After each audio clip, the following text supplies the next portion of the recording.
Assalamualaikum warahmatullahi wabarakatuh. Tepangkeun wastasim kuring Rismanati Septiani ti kelas 10 IPS 5. Ti dieu kuring bade ngadongeng anu judulna Sasakala Talaga Warna.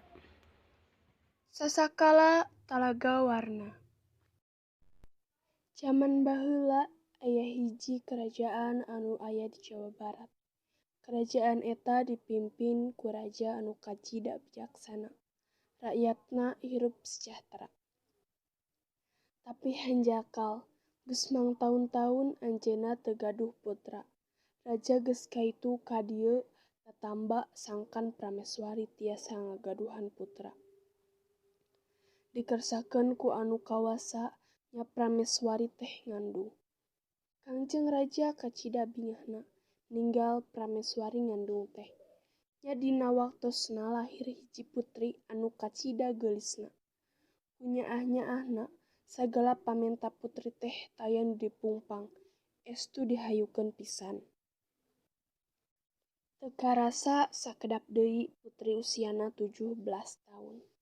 Rakyat kerajaan ngumpulkeun loba pisan hadiah kangge putri raja anu paling dicinta. Raja anu bijak ngumpulkeun kabeh warga kerajaan anu niatna rek mikeun deui hadiah anu dibikeun ka putri. Raja nyisihkeun saeutik perhiasan, emas, jeung sababaraha batu permata anu dijieun deui kalung permata. Anu kacida alusna. Pas hari ulang tahun warga, kerajaan datang ngaduyun-duyun jang ninggali putri. Warga hayang ngilu ngarayakeun jeung nempo kalung permata anu warna-warni. Dina poe eta oge, Prabu mikeun inten permata pamasihan Ramana diawur-awur payuneun Ramana. Inten permata anu dialungkeun ngadadak pegat anu nyebabkeun berlianna lalagragan ka mana-mana.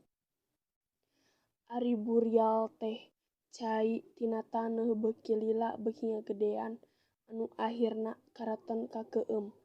Leungit karaton timbul talaga. Anu kawenehna dina talaga teh sok katinggal sarupaning warna-warni. Matak endah katinggalna. Cenah eta teh inten permata anu diawurkeun ku putri tea. Kitu saurna pamiarsa dongeng Sunda Sasakala Talaga Warna teh. Wassalamualaikum warahmatullahi wabarakatuh.